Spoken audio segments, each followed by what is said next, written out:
Watch out! Toronto gets walloped by winter blizzard.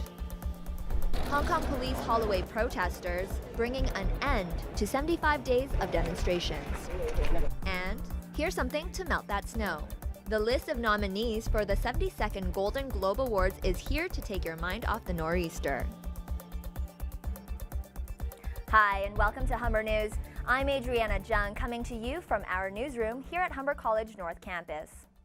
It's been a miserable commute this morning. Steady snowfall has transformed the GTA into a slippery, sloppy mess. The system that stormed across eastern Ontario last night is still dumping snow across southern Ontario.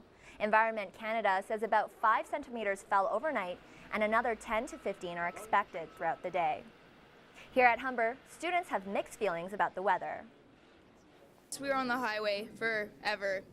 So yeah, just really crowded, lots of snow and just slow driving. And honestly, the walk to the parking lot is probably the worst. I'm going to definitely slip. I want to call security and be like, can you guys drive me to my car, please? I love it. I love that there's snow. I don't know, I live here. I guess it doesn't affect me like commuting wise, but it's cold. About 80 flights have been delayed at Pearson, and the CAA says it received more than 600 calls before 10 this morning. Meanwhile, the weather on both sides of the country is miserable too. Atlantic Canada has already been hit by heavy rain and flooding. In Nova Scotia, the rain has stopped, but homes are underwater and some highways have been closed. Thousands of people are without power in New Brunswick. In the west, there's been flooding in parts of British Columbia, and officials have issued more heavy rain warnings. Many communities have declared a state of emergency. If you think the weather here is bad, be thankful you aren't in Sao Paulo, Brazil. A sudden rainstorm pounded the city, dumping up to 60 millimeters in some parts in just hours. The torrential rain caused major floods, damaging homes and sweeping cars off the streets. The storm came at the tail end of a prolonged drought, which critically stressed reservoirs in the area. The drought was the area's worst in the last 80 years. Sometimes the unexpected can make weather-induced traffic nightmares even worse. A 20-vehicle pileup caused a massive fire on an expressway in northeast China, and one of the vehicles was carrying fireworks.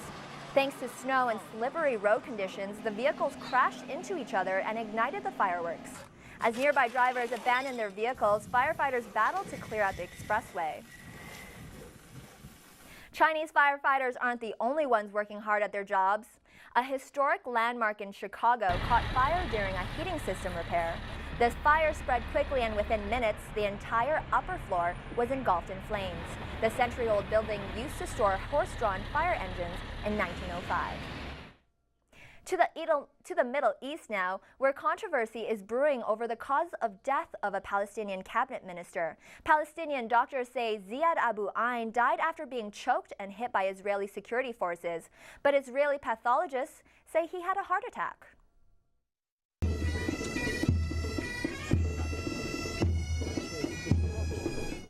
Thousands of Palestinians turned out for Abu Ain's funeral today. His coffin was covered with a Palestinian flag and carried along a red carpet to the sounds of bagpipes. The minister died when he was protesting against a Jewish settlement in the West Bank. His death has sparked renewed tensions in the region. After the funeral, Palestinians clashed once more with Israeli soldiers. Over in Hong Kong, more than 2 months of pro-democracy demonstrations are nearly over. Police are tearing down the protest sites in the financial hub of the city. Protesters were carried away by officers while workers cleared the streets. This comes 2 weeks after another demonstration site was shut down. A small group of protesters remain in the shopping district of Hong Kong. Milk prices are falling in Europe, and dairy farmers are milking in the opportunity to protest. European dairy farmers took their anger to Brussels, where they drowned images of EU leaders in a bath of milk. British Prime Minister David Cameron was included, along with the German Chancellor and the French President. The drowning was followed by setting haystacks on fire and throwing images into it. The farmers are angry over EU quotas and low prices for their products.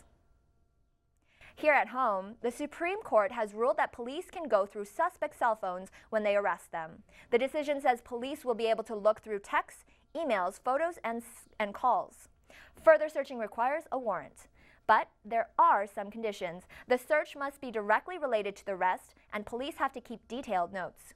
The vote was split 4-3 with the argument that cell phones are intensely personal and need protection. It's double trouble for Monaco. Baby twins have been born into the royal household.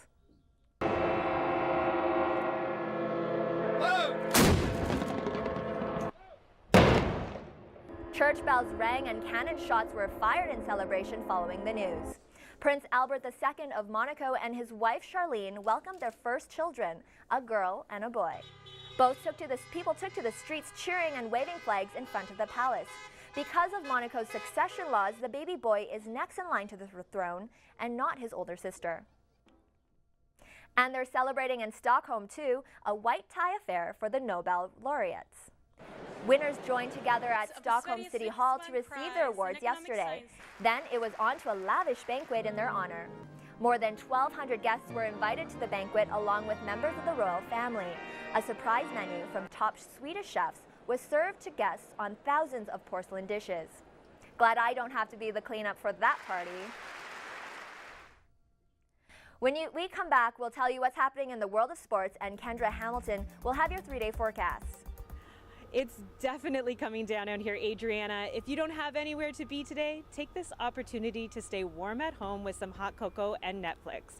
Details on when the snow will stop will be in your full 3-day forecast after the break. But first, one of the biggest events of the award season is back. Hollywood has announced a list of nominees for this year's Golden Globe Awards. World-renowned TV and movie stars were up bright and early this morning to hear this year's list. Some of the nominated films include The Grand Budapest Hotel, Gone Girl, Birdman, How to Train Your Dragon 2, and many more. The awards show will be hosted again by the comedy duo Amy Poehler and Tina Fey on January 11th.